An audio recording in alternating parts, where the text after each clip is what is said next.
নাভি ৰজাই তেওঁৰ সেই অপুত্ৰক পুত্ৰ নোহোৱা দুখৰ পৰা মুক্ত হ'বৰ কাৰণে যি কাৰ্যসূচী হাতত লৈছে, অৰ্থাৎ ভগৱন্তক ভজিবৰ কাৰণে ভকত মাতি আনি দ্ৰব্যবিলাক সংগ্ৰহ কৰিছে। কেনেকৈ কৰিছে? সাংগু পাংগে যজ্ঞ কৰিলন্ত ৰাজা নভৈল অংগতহীন। ইমান ভক্তিভাৱে তেওঁ দ্ৰব্যখিনি সংগ্ৰহ কৰিছে, ক'তো খুঁত নাই। মনত ৰাখিবা দেই, ভগৱন্ত ভকত আৰু মাজত কোনো পাৰ্থক্য নাই। বিষ্ণু বৈষ্ণৱৰ কিঞ্চিত একো নাহি ভেদ, দুয়ো কথা চবনে পাপৰ স্কন্ধ কৰে চেত। গতিকে ভকত আৰু ভগৱন্তৰ মাজত পাৰ্থক্য নাই। গতিকে আপুনি ভগৱন্ত স্বৰূপ ভক্তসকলক সেৱা ধৰিবৰ কাৰণে যি দ্ৰব্য আনে দিল খুচিকৈ আনিব দেই, কপটীয়াভাৱে নানিব। একদম ভালৰ ভালটো যাতে মই ভকতক ভুঞ্জাব পাৰোঁ তাৰ প্ৰতি গুৰুত্ব দিব। গতিকে তেওঁ একদম নিৰ্মলভাৱে পবিত্ৰভাৱেৰে দ্ৰব্যবিলাক সংগ্ৰহ কৰি তেওঁ সেই যজ্ঞটো আৰম্ভ কৰিছে। আজি আমাৰ এইটো যজ্ঞ বুলি মই আৰম্ভণিতে কৈছোঁ। গতিকে পাছে কৃপাময় জানিলা হৃদয় মুকেশে ভজে নিৰপতি, যে এই দ্ৰব্য সংগ্ৰহ কৰি আনি ভকতক মাতি আনি তেওঁলোকে কি কৰিছে? মোক ভজনাৰ কাৰণে ব্যৱস্থাটো কৰিছে। কৰ্মশীলজনে আমাকো নপাৱে আমি ভকতৰ গতি।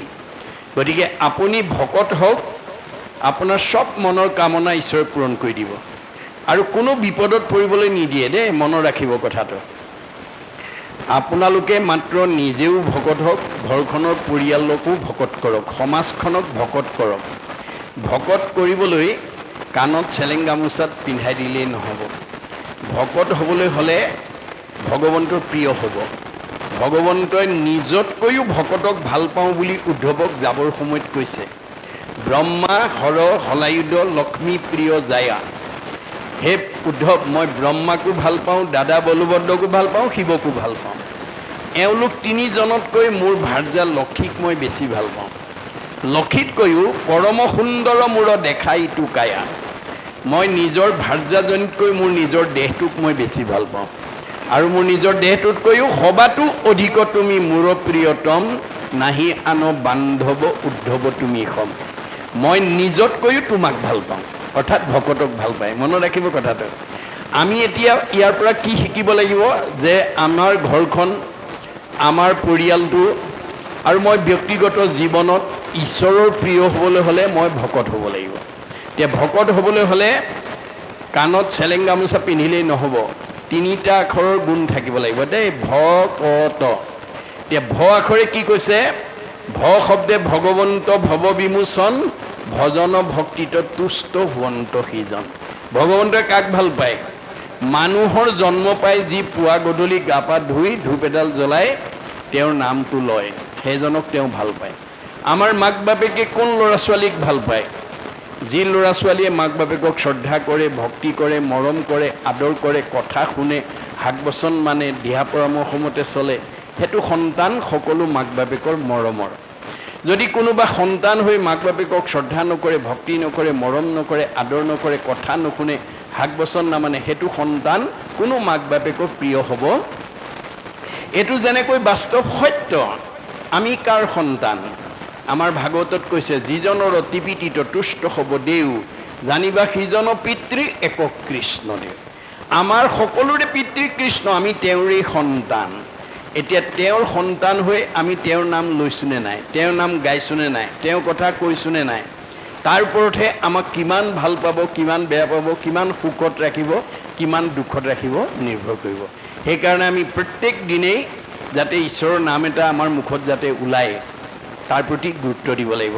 আমি যাতে ক'ব পাৰোঁ, গাব পাৰোঁ, শুনিব পাৰোঁ, তেতিয়া তাৰ প্ৰতি আমি গুৰুত্ব দিব লাগিব দেই, মনত ৰাখিব কথা। তেতিয়া আমাৰ কি হ'ব? শাৰীৰিক, মানসিক, বৌদ্ধিক বিকাশ হ'ব, আয়ুস বাঢ়ি যাব। আপুনি আয়ুস বঢ়াব পাৰে কেনেকৈ? ঈশ্বৰৰ নাম কৈ গাই শুনি।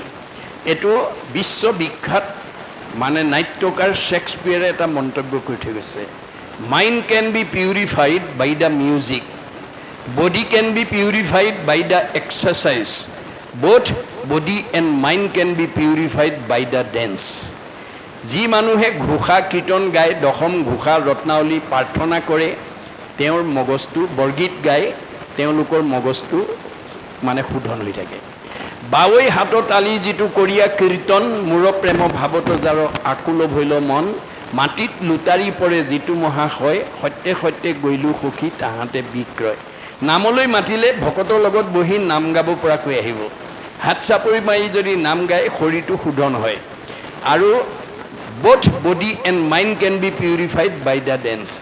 আপোনালোকে বনাই থোৱা নামঘৰটোত ধুনীয়াকৈ বনাই থ'লেই নহ'ব, তাত আপোনালোকে জন্ম দিয়া ল'ৰা ছোৱালীবিলাকক নি ভগৱন্ত নিৰ্গুণ কৃষ্ণৰ গুণলীলা বৰগীত আদি গীত নৃত্য পৰিৱেশন মানে আপোনাৰ সূত্ৰ নৃত্য কৃষ্ণ নৃত্য আদি বা মহাপুৰুষ দুজনৰ 6খন 12খন নাটৰ পৰা এখন নাটক যদি প্ৰশিক্ষণ কৰ্মশালাৰ দ্বাৰা বা নিৰ্গুণ কৃষ্ণ গুণলীলা থকা এখন নাটক যদি আপোনালোকৰ গাঁৱৰ শিল্পীসকলৰ দ্বাৰা সেই নামঘৰত যদি পৰিৱেশন কৰিব পাৰে, তেতিয়া আপোনালোকে জন্ম দিয়া ল'ৰা ছোৱালীবিলাকৰ জীৱনলৈ ভক্তি আৰু আধ্যাত্মিক জ্ঞান কেনেকৈ আহিব বেদত কৈছে। কেশৱ অগ্ৰে গীতং বাদ্যং নিত্যং য কৰোতি কলৌ নৰ পদে পদে অশ্ৰমেদ ফলং প্ৰাপ্নুতি নিত্যৈছ। আপোনাৰ প্ৰতিটো খোজৰ মূল্য হ'ব এটা এটা অশ্বমেধ যজ্ঞৰ সমান অক্ষয় পুণ্য। আৰু যিসকল দৰ্শকে বা শ্ৰোতাই গৈ চাবগৈ বা শুনিব তেওঁলোকৰ কি হ'ব? গীতং বাদ্যং নিত্যং হৰি কথা শুনে স্বপুণ্যাত্মা তলুকল্পৰে সংস্থিতা। আজি আপোনালোকে ভাগৱত শুনিবলৈ অহাৰ কাৰণে আপোনালোকৰ জীৱবিলাকক ভগৱন্তই ক'ত ঠাই দিব? তলুকল্প অৰ্থাৎ বৈকুণ্ঠত। কিন্তু আজিয়ে শুনিলোঁ আৰু কালি পৰা এৰিলোঁ নহ'ব, এক ক্ষণ হ'লেও শুনিব। একক ক্ষণ মানে যিটো শুনে কৃষ্ণ কথা তাৰ বিনে আনৰ জীৱন যাই বিঠা। আপোনালোকৰ প্ৰতিখন ঘৰৰ সদস্যই যাতে 24 ঘণ্টাৰ ভিতৰত 4 মিনিট সময়, এক ক্ষণ মানে 4 মিনিট, 4 মিনিট সময় যাতে আমি ঈশ্বৰৰ কথা কোৱা শুনা গোৱাৰ কাৰণে দিব পাৰোঁ, তাৰ কাৰণে গুৰুত্ব দিব। মনত ৰাখিবা দেই।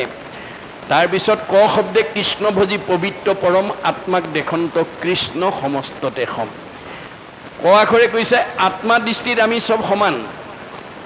দেহৰ কিন্তু বৈষম্য আছে, মতা আছে, মাইকী আছে, বগা আছে, ক'লা আছে, ওখ আছে, চপৰ আছে, শকত আছে, ক্ষীণ আছে, আপোন আছে, পৰ আছে, চোট আছে, বড় আছে। এইবিলাক দেহ ধৰ্ম। আপোনালোকে দেহ ধৰ্ম এৰি আত্মা ধৰ্ম ল'ব লাগিব। দেহটো বিনাশী, আজি আছে কালিলৈ নাই, এইটো মায়া। এতিয়া আমি যদি মায়া ধৰ্ম লওঁ আমি ঈশ্বৰৰ ওচৰলৈ যাব নোৱাৰিম, অহা যোৱা কৰি থাকিব লাগিব। এই কথাটো নজনাৰ কাৰণে এতিয়া আমাৰ দেহ ধৰ্ম লোৱা মানুহৰ সংখ্যা বেছি।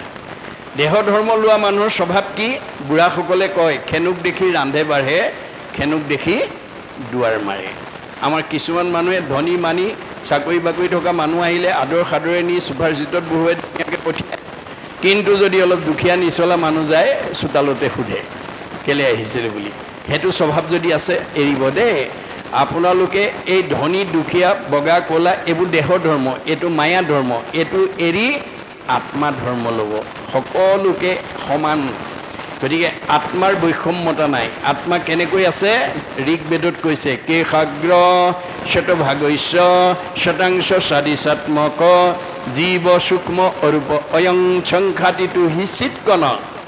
আমাৰ প্ৰত্যেকৰ দেহত ভগৱন্ত পৰম ব্ৰহ্মৰ অংশ কেনেকৈ আছে বুলি যদি কোনোবাই প্ৰশ্ন কৰে ঋগ্বেদক দোহাই দি ক'ব লাগিব চুলিৰ আগ এডাল 10,000 ভাগ কৰি এভাগ ল'লে যিমান সূক্ষ্ম অণু হয়, পৰম ব্ৰহ্ম তেনেকৈ মানে সূক্ষ্ম ৰূপে গুৰি পৰুৱাত যিমান হাতীটোতো সিমান, বুঢ়া মানুহত যিমান কেঁচুৱা ল'ৰাটো সিমান। দেহৰহে বুঢ়া কেঁচুৱা থাকে, দেহৰহে ডাঙৰ সৰু থাকে, আত্মাৰ নাথাকে। যিদিনাখন আপুনি আত্মা উপলব্ধি কৰিব সেইদিনা আপুনি জীৱন্ত মুক্ত হৈ যাব। মনত ৰাখিব কথাটো। আমি আজিৰ দৰে কৃষ্ণ কথা শুনি শুনি আমাৰ মনটো আত্মামুখী কৰিব লাগিব, মানে যিটো বিনাশ নাই। গতিকে বিনাশী দেহ ধৰ্ম এৰি আত্মা ধৰ্মলৈ যিদিনালৈকে মই নিজক নিব নোৱাৰিম সেইদিনালৈকে আপুনি অহা যোৱা কৰি থাকিব লাগিব। এই তথ্যটো যিদিনাখন বুজিব, যিখন ঘৰৰ শাহুৱেকে ক আখৰৰ তত্ত্ব বুজি বোৱাৰীয়েকক নিজৰ ছোৱালী বুলি ভাবিব, যিখন ঘৰৰ বোৱাৰীয়েকে ক আখৰৰ তত্ত্ব বুজি শাহুৱেকক নিজৰ মা বুলি ভাবিব। সেইখন ঘৰত আৰু শাহু বোৱাৰীৰ মাজত কেতিয়াও কাজিয়া লাগিব মনোমালিন্য হ'ব নোৱাৰে। মনত ৰাখিব কথাটো। এতিয়া আমাৰ এই আত্মা ধৰ্ম নজনাৰ কাৰণে, দেহ ধৰ্ম লোৱাৰ কাৰণে বহুত শাহুৱেকে বোৱাৰীকক নিজৰ ছোৱালী বুলি নাভাবে, এওঁ আমুকৰ জীয়েক বুলি ভাবে। বহুত বোৱাৰীয়েও শাহুৱেকক নিজৰ মা বুলি নাভাবে, আমুকৰ মাক বুলি ভাবে। দেহ ধৰ্ম লৈ আছে দেই। যেতিয়ালৈকে দেহ ধৰ্ম ল'ব তেতিয়ালৈকে আপুনি সংসাৰ চক্ৰত ঘূৰি থাকিব লাগিব। গতিকে যিদিনাখন আত্মা ধৰ্ম ল'ব সেইদিনাখন আৰু আমাৰ সেই বৈষম্যতাটো নাথাকিব। এতিয়া দেহ ধৰ্ম এৰি আত্মা ধৰ্ম ল'ব লাগিব। এইটো ক আখৰে কৈছে দেই। ত শব্দে তৰণৰ উপায়ী শৰণ, হৃদয় মধ্যত দেখে কৃষ্ণৰ চৰণ, তাকেহে বুলিও ভকত, জানিবা নিশ্চয় নিজে তৰি কুলকো উদ্ধাৰ কৰে। এই তিনিটা আখৰ গুণ জাগাত থাকিব সেইজন ভকত। সি ডেকা ল'ৰাও হ'ব পাৰে, গাভৰু ছোৱালী হ'ব পাৰে, বোৱাৰীও হ'ব পাৰে, শাহু হ'ব পাৰে। যাৰে এই তিনিটা আখৰ গুণ আছে তেওঁ ভকত। তেওঁ নিজেও তৰিব, আনকো তৰাব। আৰু যদি অভকত হয় নিজেও মৰিব, আনকো মাৰিব। এই কথা আমি জানিব লাগিব। আৰু শেষত মানে অৰ্জুনে সিমানতেই সীমাবদ্ধ কৰিবলৈ বিচৰা নাই। অৰ্জুনে কৃষ্ণৰ পৰা আৰু জানিব বিচাৰিছে। কি বুলি? অৰ্জুনে বোলন্ত প্ৰভু শুনা নাৰায়ণ, অভকতৰ কি কি গুণ অতি প্ৰয়োজন। এই তিনিটা আখৰৰ বাদে আৰু প্ৰয়োজনীয় কি কি গুণ ভকতৰ গাত থাকিব লাগে এই বিষয়ে মোক কোৱা। ঈশ্বৰে কহন্ত সখী শুনা ধনঞ্জয়, অভকতৰ জীৱা গুণ থাকিবে লাগয়। আৰু কি গুণ থাকিব লাগে শুনা। ক্ষমাশীল সমদম ইন্দ্ৰিয় সংযম, এহি পঞ্চতত্ত্ব ভকতৰ আচয়নিয়ম। এই পাঁচটা সদ্গুণ থাকিব লাগিব। ক্ষমা, শীল, সম, দম, ইন্দ্ৰিয় সংযম। এইকেইটা গুণ আমাৰ ভকতৰ থাকিব লাগিব। পঞ্চতত্ত্ব যিজনে কৰিব প্ৰকাশ, সেহিহে জানিব ধৰ্ম, নামত বিশ্বাস। এই পাঁচটা সদ্গুণ যাৰ গাত আছে তেওঁহে ধৰ্ম কি, নামৰ মহিমা কি তেওঁহে বুজিব, আনে বুজি নাপায়। গতিকে আমাৰ এতিয়া ভগৱন্ত সকলোৰে হৃদয়তে আছে, কিন্তু আমি নাজানো। সমস্ত ভূতৰে মই আছো হৃদয়ত, তত্ত্ব নাপায় মোক বিচাৰে বাহিৰত। আমাৰ এতিয়া সমাজত বহুতে ভগৱানক বাহিৰত বিচাৰি আছে, কিন্তু যিসকলে ভাগৱত শুনি উপলব্ধি কৰিছে হৰিষী কেৱলে সঁচা, মিছা সবে আন, জানি জ্ঞানী গণে কৰে হৃদয়তে ধ্যান। আমাৰ ভগৱন্তৰ হৃদয়তে আছে। আপুনি ভগৱন্তক হৃদয়তে ধ্যান কৰক। তেওঁ কেনেকৈ আছে? নিৰ্গুণ, নিৰাকাৰ, অদৃশ্য, অব্যক্ত। আমাৰ প্ৰত্যেকৰে হৃদয়তে ভগৱন্ত কেনেকৈ আছে? নিৰ্গুণ, নিৰাকাৰ, অদৃশ্য, অব্যক্ত। কিন্তু ভাগৱতে কৈছে তেওঁ ব্যক্ত হৈ যাব কেতিয়া? যেতিয়া তুমি বিচাৰিবা। যেতিয়া তুমি বিচাৰিবা, তোমাৰ বিপদ আপদ হ'লে তুমি যেতিয়া ভগৱন্তক বিচাৰিবা, ভগৱন্তই তোমাক হৃদয়তে কাম কৰি দিব। অব্যক্ত ঈশ্বৰ হৰি জাত পৰে নাহি নাহি, পৰম পুৰুষ ভগৱান ভক্তজনে লইলে নাম, পূৰ্ণ কৰি মন কাম অন্তৰতে দেই সমিধান। আপোনাৰ কি বিপদ হৈছে, কি সমস্যা হৈছে, হৃদয়তে কৈ দিব। কাৰ ওচৰলৈ গ'লে সমস্যাটো সমাধান হ'ব? হৃদয়তে ভাৱটো জগাই দিব। আৰু যি গুণত মাতিব সেই গুণৰ কাম কৰি দিব। প্ৰয়োজন হ'লে তেওঁ প্ৰতিনিধি পঠাই দিব। আপুনি মাত্ৰ ভকত হওক, ঈশ্বৰৰ ওপৰত আপোনাৰ সুদৃঢ় বিশ্বাস ৰাখক, আপোনাক কেতিয়াও বিপদত পৰিবলৈ নিদিয়ে। যেনেকৈ ব্যাসৰ ওচৰলৈ নাৰদক পঠাইছে, পৰীক্ষিতৰ ওচৰলৈ শুকক পঠাইছে, আপুনিও ঈশ্বৰৰ ভকত হওক, আপোনাৰ ওচৰলৈ প্ৰতিনিধি পঠাই দিয়ক, গাঁৱৰে বা ওচৰৰ আপোনাৰ বন্ধু বান্ধৱ আত্মীয় এজনক পঠাই দিব, যোৱা মোৰ ভকত বিপদত পৰিছে, কি হৈছে তুমি সমাধান দিয়া, আহি যাব দেই, মনত ৰাখিব। খালি মাত্ৰ আমি ভকত হ'ব লাগিব, এই তথ্যটো আমি নিজেও বুজিব লাগিব, ল'ৰা ছোৱালী বা সমাজৰ লোকসকলক বুজাব লাগিব।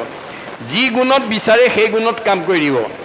আমাক ভগৱন্তক আমি তিনিটা গুণত বিচাৰোঁ প্ৰত্যেকেই, কিছুমানে তম গুণত, কিছুমানে ৰজ গুণত, কিছুমানে সত্য গুণত। আচলতে আমি কোনটো গুণত ভগৱানক বিচাৰিব লাগে এই কথা বহুতে নাজানে।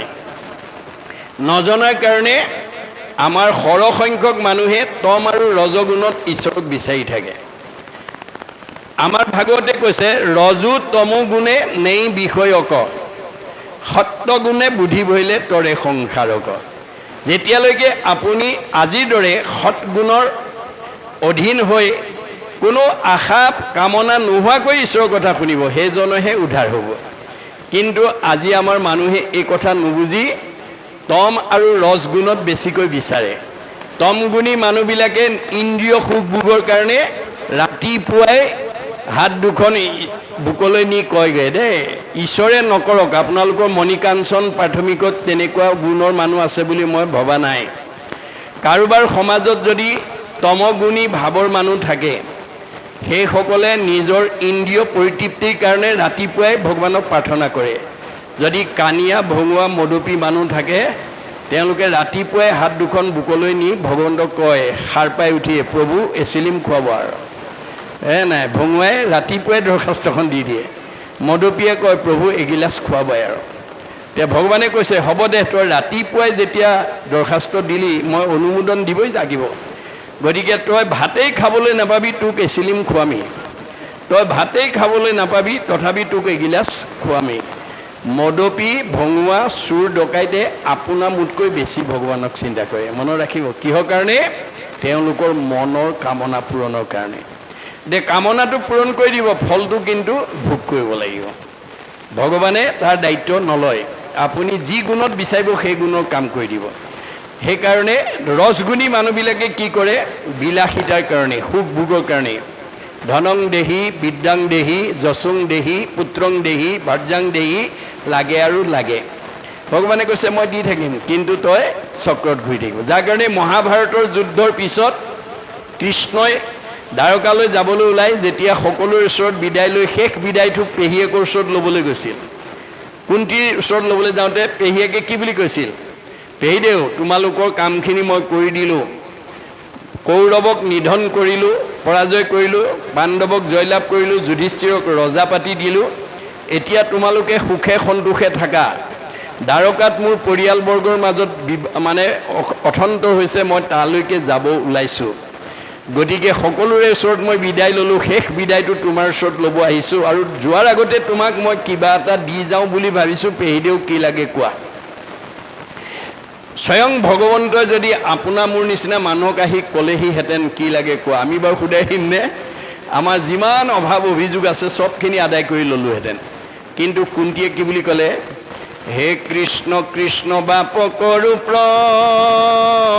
প্ৰণিপাত, পৰম ঈশ্বৰ তুমি জানিলো সাক্ষাৎ, নানা বিপদত পুত্ৰ সমেৱা চাৰাখি, শতকে শিশুক যেন ঢাকি ৰাখে পাখি। চৰায়ে যেনেকৈ দেউকাৰত পোৱালি ৰাখে, তুমিও মোৰ ল'ৰাকেইটা তেনেকৈ ৰক্ষণাবেক্ষণ দিলা। আজি দ্বাৰকালৈ যাব ওলাইছা, যোৱা, পিছে যোৱাৰ আগতে তুমি মোক কিবা এটা দিওঁ বুলি ভাবিছা, যদি দিব খুজিছা সেই বস্তু দিয়া। সেহি আপদ আমাৰো অভিমত, তোমাকো দেখিবে পাওঁ যিটো আপদত। তুমি মাজে মাজে মোৰ পৰিয়াললৈ বিপদ আপদ এটা দিয়া, যাতে বিপদ আপদ এটা হ'লেই তোমালৈ মনত পৰে। পেহীদেউ ধন টকা পইচা গাড়ী মটৰ পকা ঘৰ দুৱাৰ দিলে গণ্ডগোল লাগিব নেকি? চিৰি ভৈলে ভুলে মন কৰে না কাম, সম্পদত নপৰে লৈ বাকত বনাম। তুমি যদি ধনে ধানে টকাই পইচাই গাড়ীয়ে মটৰে পকা ঘৰে দুৱাৰে সচ্ছল কৰি দিয়া, মই লগত নিব নোৱাৰা ধন সম্পত্তিৰ মোহত যেতিয়া মোৰ মনটো সোমাই যাব, মই নামঘৰলৈ যাবলৈ, ভকতৰ সংগলৈ যাবলৈ, ঈশ্বৰৰ কথা শুনিবলৈ সময় বিচাৰি নাপাম। যিটো ঐশ্বৰ্যক পালে তোমাক পাহৰে, এতেকে তাহাক নবাঞ্চয় সাধু নৰে। সন্ত মহন্ত ভক্ত বৈষ্ণৱে ভগৱন্তৰ পৰা লগত নিব নোৱাৰা ধন সম্পত্তি নিবিচাৰে। মনত ৰাখিব কথাটো। গতিকে আমি কি বিচাৰিব লাগিব? লগত নিয়া ধন। প্ৰভু তোমাৰ নাম মোক যাতে ল'বলৈ দিয়া, তোমাৰ নাম লৈ যাতে মই অক্ষয় পুণ্য সঞ্চয় কৰি জীয়াই থাকোঁতে সুখ ভোগ আৰু শান্তিত থাকিব পাৰোঁ, আৰু মৰিলে যাতে সদগতি লাভ কৰিব পাৰোঁ। গতিকে জীয়াই থাকোঁতে শান্তিত থকা মানুহে মৰিলে সদগতি পাব। চব আছে, ধনে ধানে টকাই পইচাই গাড়ীয়ে মটৰে, মনত শান্তি নাই। এতিয়া আমাৰ ভাগৱতৰ দৰ্শন নজনা আমাৰ বহুত মানুহৰ জীৱনলৈ দুখ নামি আহিছে। কিয়?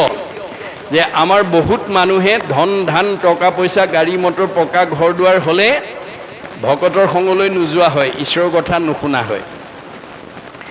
কিন্তু যিসকল জ্ঞানী মানুহ তেওঁলোকে কিন্তু ভাগৱত শুনা মানুহ, তেওঁলোকে পূৰ্ব পুণ্যৰ ফলত এই জন্মত সব ফালৰ পৰা স্বচ্ছলতা থাকিলেও ধনে ধানে টকাই পইচাই গাড়ীয়ে মটৰে পকা ঘৰে দুৱাৰে নদন বদন হ'লেও ঈশ্বৰৰ নাম নেৰে।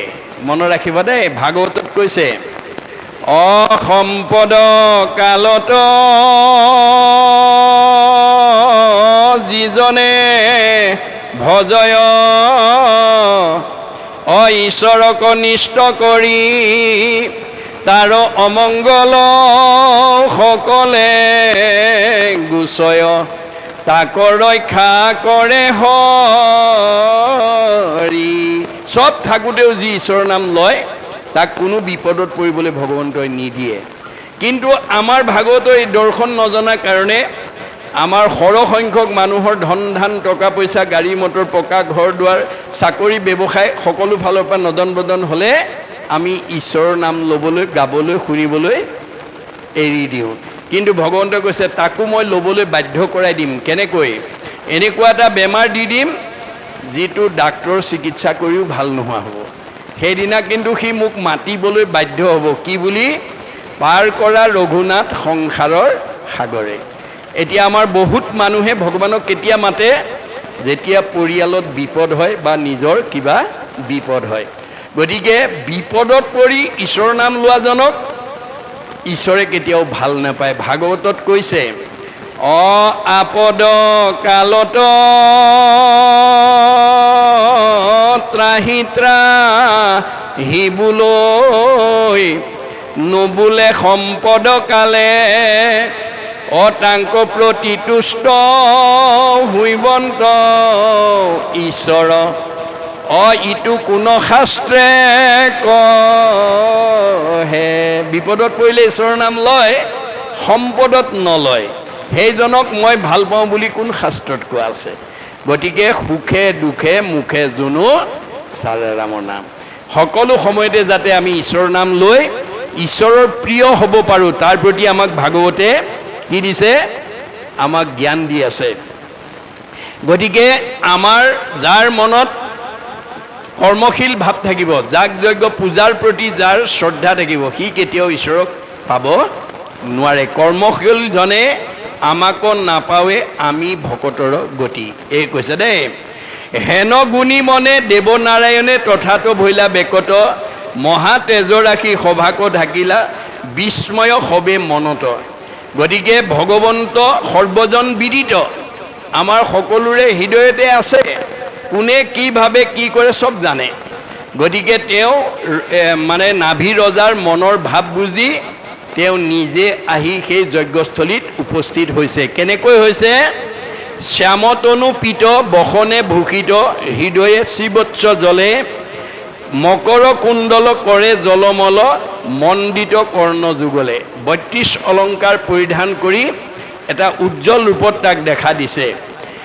আকুঞ্চিত কেশ কৰে জলমল, ৰত্নৰ মুকুট জলে, কোটি শশধৰ মুখ মনোহৰ, শোভিত নেত্ৰ কমলে। তেওঁৰ চুলিবিলাক কেঁকুৰা কেঁকুৰি বুলি কৈছে, আৰু মূৰত ৰত্নৰ মুকুট পিন্ধি আহিছে। কোটি শশধৰ মানে এটা চন্দ্ৰৰ পোহৰেই গোটেই ৰাতিৰ আন্ধাৰ নাইকিয়া কৰে, তেনেকুৱা কোটি চন্দ্ৰৰ পোহৰৰ দৰে তেওঁ উজ্জ্বল হৈ আহিছে। শোভিত নেত্ৰ কমল, চকু দুটা পদুম ফুলৰ দৰে সুন্দৰ, এইখিনিকে আমাক কৈছে দেই। অৰ্থাৎ ভগৱন্তই নাম লোৱাৰ লগে লগে তেওঁ আহি উপস্থিত হৈ যায়। যেই নাম সেই হৰি, জানা নিষ্ট কৰি নামৰ সংগ নচাৰন্ত হৰি।